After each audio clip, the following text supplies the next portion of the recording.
civilization. But why did he do that? I mean, from a utilitarian point of view, it makes no sense. But there was a point, and that point has to do with mysticism, which approaches what I was talking about yesterday in terms of madness. There was a point of mysticism in that region that was revered beyond mere utility. You see, these huge columns were then polished to a glow, a visionary glow, and these rosy shafts said that they connected man with the other world. And at great cost, men had transported these stones from their quarry on the Tropic of Cancer all the way across and all the way to Palmyra. Why? Because of the vision that these polished columns produced for those looking at them. Do you understand what I mean by men of vision? And today, what do we have? Do we have men of vision? We have Lilliputians. We have Lilliputians, Obama being the number one Lilliputian on the world stage. Reread your Jonathan Swift and you'll understand the world we're living in. And so the throwback Muslims who are living in the 9th, perhaps the 8th century, they hate all books. They would burn every book on the planet except one called the Quran. They're illiterate in virtually everything except this one book. As such, they're the most dangerous people on the planet.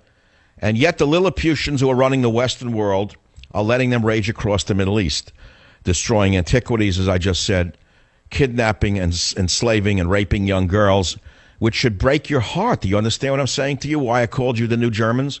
I call you the equivalent of the Germans. We, the American people, are the good Germans who look the other way. You are the equivalent of the Germans who said, I didn't know the concentration camps existed.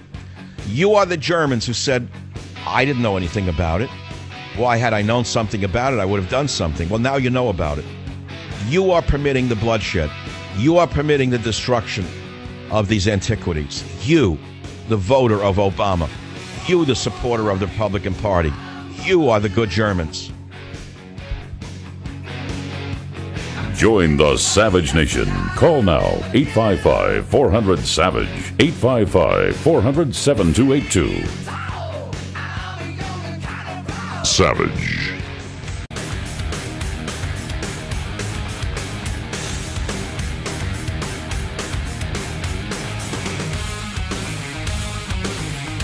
You want to see what our military has become? Would you like to hear what Obama has done to it?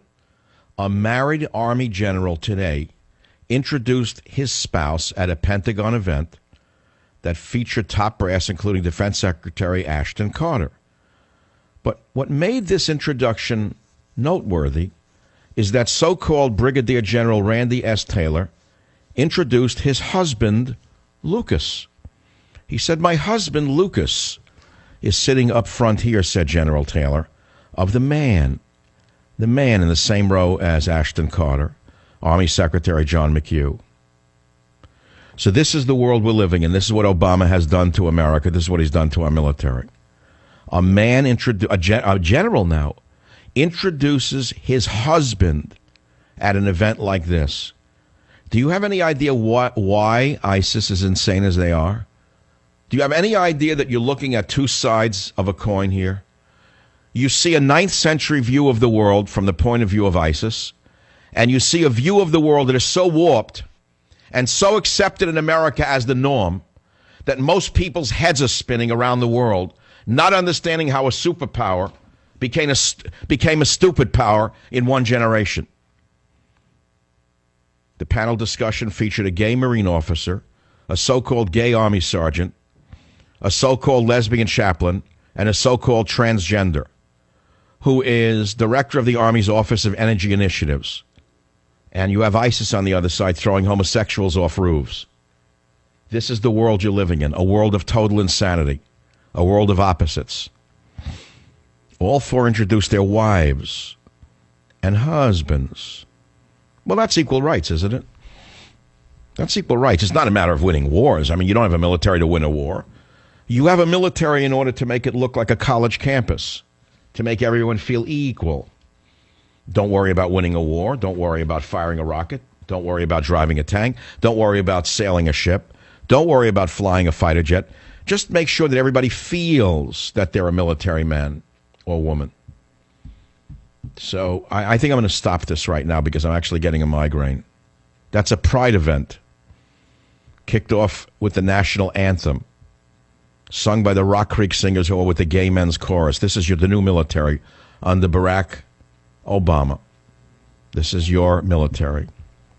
So, anyway, this is it. That's the world we're living in. A few calls now, maybe then we'll move on. KSFO David, welcome to the program. What's on your mind?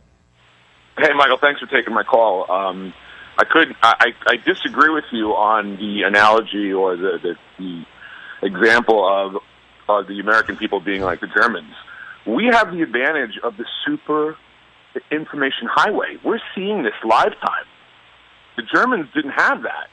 Most of the atrocities, the majority of them, were in Poland in the Eastern Front, and they were just getting what they were fed. We're watching. Okay, so you're saying we're actually worse than the Germans who let the Holocaust occur.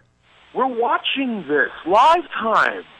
You can go on the internet and watch these. Does this upset you as much as it upsets me? I couldn't eat the other night thinking about gays being thrown off the roof in Iraq. I couldn't understand how Obama can make believe he's a friend of gays and not do anything about this. I couldn't understand why the so-called gay community in America says nothing about it. I could not understand why the so-called feminists of America say nothing about kidnapping of young girls and raping them. I couldn't understand any of it. It's crazy that scene where they threw that poor man off the roof. There had to be at least 100 people watching. Well, I have the video on michaelsavage.com. There must be 100 million people who've seen that. Has Obama mentioned it in between drags on his nicotine cigarette? Nothing. Zero. Zilch. This man is staying. So I hear in your voice that you have an agony over this, like I do. No one's listening. No one's listening. It's just like when Kennedy went to Hitler and said that we have to make friends with this man and let him do what he wanted to do. The liberals' playbook is the same every time. Now you mean the father, Joseph Kennedy? Yes, when he went over there in the 30s and said that this is the man that we have to make example with and make treaties with. He enjoyed his company. I mean, well, okay, I can say where's the Republicans on this speaking out, such as the Republican candidates. Which Republican candidate has spoken out against the atrocities of ISIS? I don't think anybody. I really don't. I think they're more worried about the New York Times. And isn't Ted Cruz back? Isn't Ted Cruz, am I mistaken, backing the secret trade deal with Asia? Isn't he one of the backers? Yeah, but all these guys are in a big fraternity. So Ted Cruz has always been a weasel. I don't care how many times he's been on Wallbanger's show, and I don't care how many neocons on the radio who supported him think he's wonderful. Ted Cruz is a weasel. He always has been. You nailed it dead right. There is not one man in the world right now. Well, I'm hoping Scott Walker steps up and becomes my candidate. I really don't want to talk about the 2016 election. It's too far ahead for me to waste my time. But right now we have no one speaking out on this. Nobody. So I'm heartbroken over it. I mean, part of me is just wrecked over this because I feel responsible. But the truth is, I have a radio show, and I put this information out on my national show. I feel I'm doing my part. I can't do anymore. What more can I do? Just keep doing what you're doing. Believe me, people are out there listening, and they're getting it. And you're giving us more fuel than you know to go after this crazy ideologue because it's crazy. And now you're calling me from San Francisco, right? The KSFO, is that where you're calling from? That's correct, yes. You know, I went into the city yesterday after my show. It's funny, I have different studios, one over the bridge, 3 over the bridge, 2 in the city, and I move around a lot. And it was a hot day, as you know. We went through a heat wave yesterday. Thank God it's over. We had a high-pressure system. It was disgusting. All the desert air was trapped here. So I went into the city by ferry because I wanted to be on the bay. When I got off that ferry boat at the ferry terminal and walked across the plaza, I was infuriated by the low-life scum on skateboards, the smell of marijuana in the plaza, lowlifes with their pants hanging under their crotch, just rolling around, racing at people. I said, where are the cops? Why don't they do anything to get these vermin off the streets? The streets were full of filth in San Francisco. I walked through North Beach. It looked like a sewer pipe. Do you know that?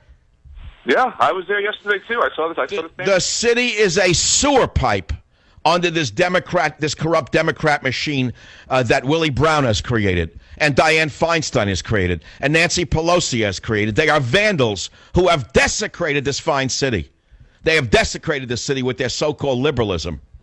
do yourself a favor and take a walk down on a Sunday evening down the 6th Street corridor over Market Street. It's a park. I wouldn't go to that cesspool. But I'm talking about streets that used to be semi-clean are sewers now under this Democrat regime, this one-party system that we have. I couldn't believe what I was looking at. Let me send you a copy of my great novel, because Countdown to Mecca is set in the city that I love so much, San Francisco, and some of the scenes are set up in North Beach, where I spend so much time. Incidentally, speaking of my hometown of San Francisco, which I love very much, I just hate the politicians and the politics of the area, because they're fascistic at their core, and perhaps the most destructive political machine that ever existed in California now runs the state. But aside from that, they have not yet been able to destroy the weather and the flora and fauna of the Bay Area, which I love very much. So nevertheless, I go into the city and enjoyed it very much in my own little way, alone, totally alone, walking around with my camera, taking my iCamera pictures, which I haven't posted yet. The way the light falls on some of the buildings around 5:30, 6 o'clock, the way the shadows are formed, and just the way things look, if you're really looking carefully, is something to take you out of the ordinary, which is what I do on a day off, frankly. And I wound up eating alone in a restaurant. I didn't even want to talk to anybody. I wound up eating alone. It was wonderful to have a meal alone. I come home, and as I'm coming home over the Golden Gate Bridge, of course the weather changed. The high pressure lifted, low pressure moved in, and the fog came screaming across the Golden Gate Bridge. For those of you who've never lived here, it's one of the great wonders of nature to watch the fog come racing under and over the bridge. And you see the change of weather, all of that. And then you come down onto Highway 101, and you're driving through a fog bank, then you pop out and there's no fog. And so I get home, and it's windy and cold and this and that. I wake up this morning, there was ferocious winds because of the change in temperature. And my little dog, Teddy, it's interesting how he hates the wind. He was shivering like a... Did you ever see an animal shake in fear? My dog is terrified of wind. He's a very brave little guy and bold and all of that, like little dogs usually are. But he has a real phobia for wind. Along the lines of primitives have fear of wind. Did you know that? And when I picked him up and took him outside, the wind was blowing. I mean, really almost like a Santa Claus wind story. And I had to talk to him, but his body was quivering from the wind. I was astonished. Now, there's no greater story to be told about that other than I calmed him down by telling him it was only wind, and I tucked him under a cover, and he's fine now because the wind died down. But do you know that many human beings around the planet still look and react to wind the same way my dog does? Do you know that there are still people on the planet who react to various natural events on the planet as though they're some kind of mystical event that is being generated by some powers that are out to get them? Do you know that there are people in this country at the same level as those primitives who actually believe that Barack Obama is a president who has the will of the people in his mind and wants to do the best for the people? They are the same people who would fear the wind. They're no more than a dog shivering from a loud noise. 855-400-7282. Let's take some other great calls. WABC in New York. Alan, welcome to the program. New York City calls. Dr. Savage, can you hear me? Go on, make your point. My point is as follows. I have relatives that survived the Nazis in World War II because the Nazis would take, at certain times during the war, they would take a segment of the camp and they would segregate it from the rest and make it look like for the Red Cross that we're humane and we do things right and we're treating the Jews okay. And they were only doing this for one reason, because they were afraid of world opinion. They were trying to cover that up. Right. Today, this situation with ISIS, they have put out there time and time again, burning that Syrian flyer and all the other atrocities. They have no problem. And so you're saying they're not only not hiding their atrocities, they're publicizing them. Exactly. But because of Google and because of YouTube and because of the moron millennial generation, who is the most worthless generation in the history of mankind, atrocities don't seem to matter to these morons. They'd rather look at their own behinds on Instagram. Exactly. You know, one thing I'm so sick of, really getting me sick, is how everyone in the media is so worried about the millennials and so concerned about the age group of 18 to 25 and what their buying habits are.